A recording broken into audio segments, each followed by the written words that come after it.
আসসালামু আলাইকুম আমার প্রিয় বন্ধুরা। আজকে একটা কথা বলবো। এই যে পিছনে দেখছেন না, আমার বাপের সমতুল্য, উনি কি নিচ্ছে আমরা আজকে শুনবো ওনার থেকে। চাচা আসসালামু আলাইকুম। চাচা আপনি কি নিচ্ছেন? ও চাচা কথা বলেন চাচা। এই যে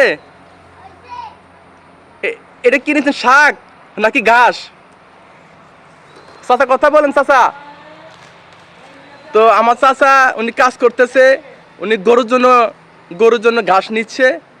তো ঠিকই আছে, গরু পালা ভালো, মাঝে মধ্যে দুধ খাওয়া যায়, তারপর কিছু টাকা পয়সা হয়।